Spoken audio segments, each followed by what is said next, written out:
Ornella, bonjour. Bonjour Brigitte. Merci de me recevoir à l'antenne. Je vous en prie. Eh bien moi, en fait, il y a un bonheur et un malheur en même temps. Oui.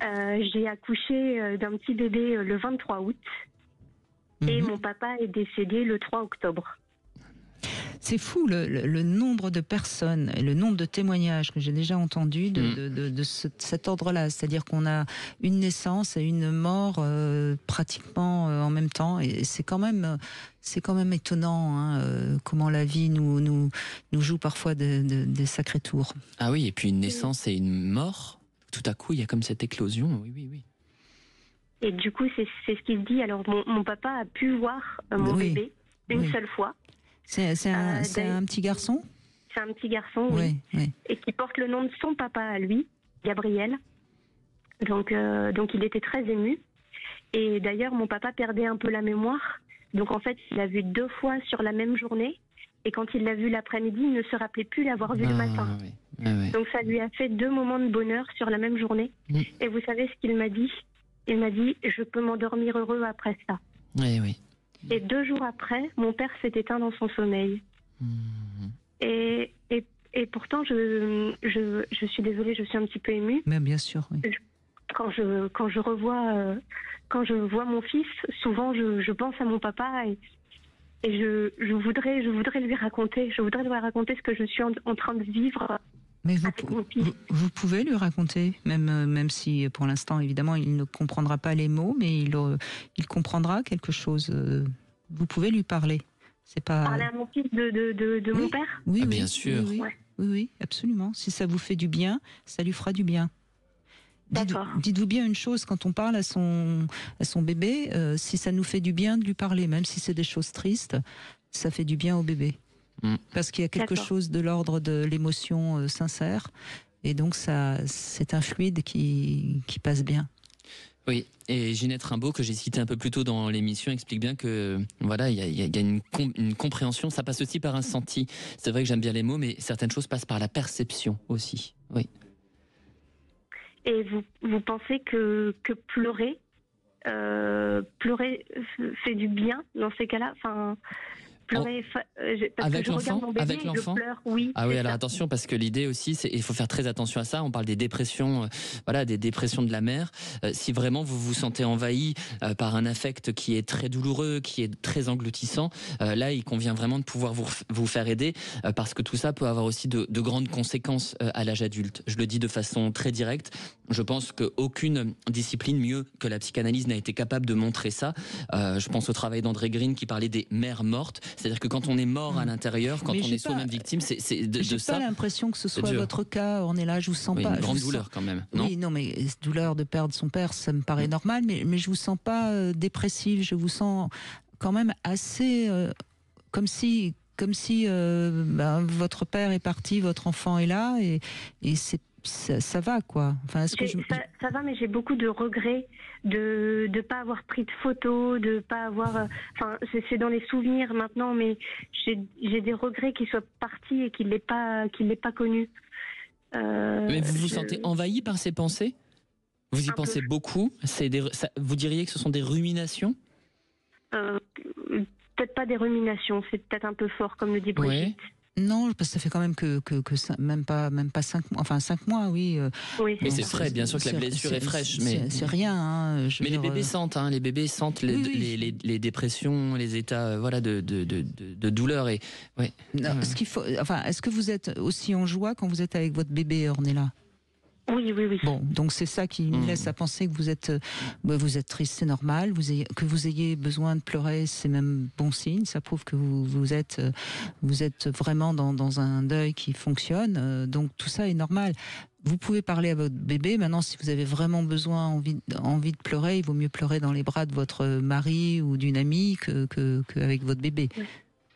Oui, d'accord, je comprends. Est-ce qu'on arrive à mettre un temps sur le deuil ? Est-ce que non. Moi, c'est ce qu'on disait un petit peu plus tôt, c'est-à-dire que cette approche normative du bon deuil et du mauvais deuil, elle n'est pas intéressante. Elle n'est pas intéressante parce qu'elle enferme et qu'elle empêche de penser.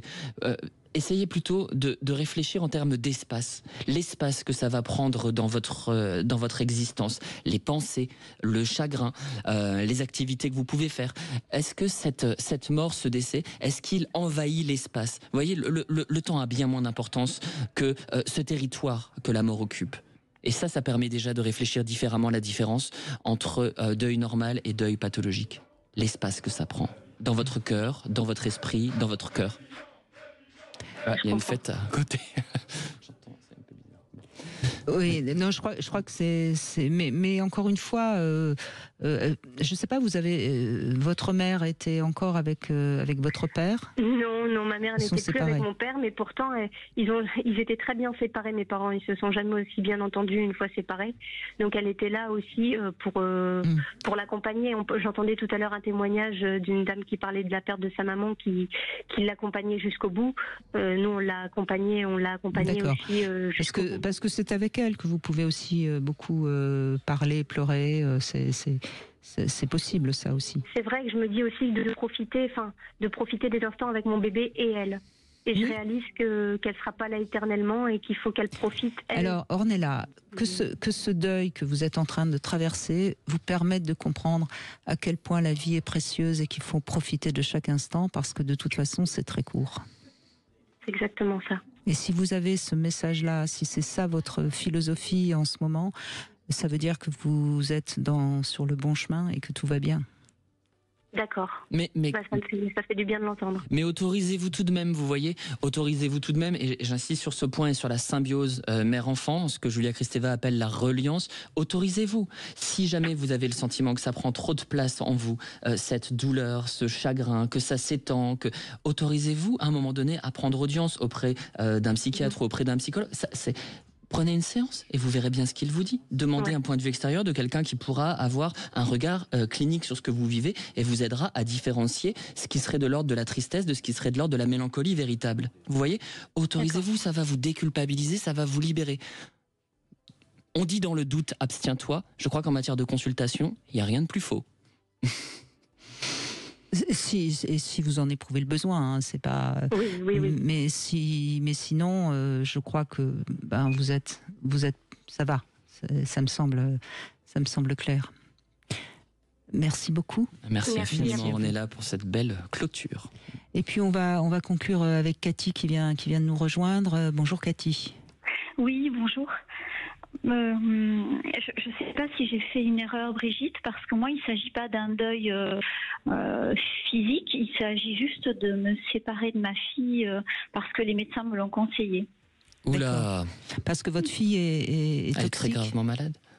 Parce que ma fille est violente avec moi verbalement, très violente avec moi suite à une situation de divorce entre son père et moi. Et ça devient ingérable pour moi. Et voilà. Et quel âge elle a? Elle a 30 ans. Ah, d'accord. Oui. Et son père est pervers Écoutez, c'est la question que je me pose et j'arrive pas du tout à adhérer à cette idée, même si pour autant, en face de moi, c'est ce qui me semble que tout le monde me dit. Si son père est pervers, il est fort probable qu'elle le soit et ça expliquerait qu'elle soit toxique. C'est pour ça, je fais un petit raccourci, mais encore une fois, j'ai pas de preuve de ce que je dis. Hein, c'est juste une analyse comme ça par rapport à ce que vous nous dites. Écoutez, si on vous dit que votre fille vous fait du tort et vous fait du mal, il est évident qu'il faut vous protéger. Ce qui ne veut pas dire... mais j'ai du mal... Quel médecin peut conseiller à quelqu'un de couper un lien? Là, pour le moment, c'était un médecin généraliste. Ah bon? Ils sont pleins de bon sens quand même parfois nos médecins. Mais c'est un peu... Non mais attendez, il n'est pas question de faire comme si votre fille était morte là en l'occurrence. Non, on est d'accord. C'est de la mettre à distance pour vous protéger, de sa méchanceté en quelque sorte, si je comprends bien. Mais j'arrive pas, si vous voulez, à concevoir que mon ex-mari et puis ma fille puissent fonctionner comme ça en face de moi alors que je fais rien pour...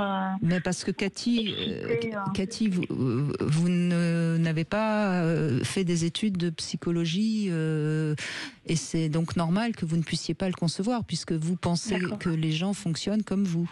Et vous êtes quelqu'un de gentil, qui a le respect de la famille, des gens qu'on aime, et donc ça vous paraît impensable. On me dit tout le contraire. On me dit tout le contraire tout le temps. Je suis méchante, je suis folle. Non, mais c'est pas tout le monde. Des agressions horribles. C'est votre fille qui vous dit ça. Oui, c'est vrai. Hein? Oui, c'est vrai. Donc vous savez très bien qu'on projette toujours ce que on est. Donc votre fille fait une projection sur vous. Vous savez, quelqu'un de malhonnête ou va toujours penser que l'autre va le tromper, va le trahir et va lui piquer de l'argent. Hein, vous connaissez ça. Oui. Bon, parce qu'on projette toujours ce qu'on est sur les autres. Sauf quand on a fait un très très grand travail, mais il n'y a pas grand monde qui l'a fait ce travail. Hein.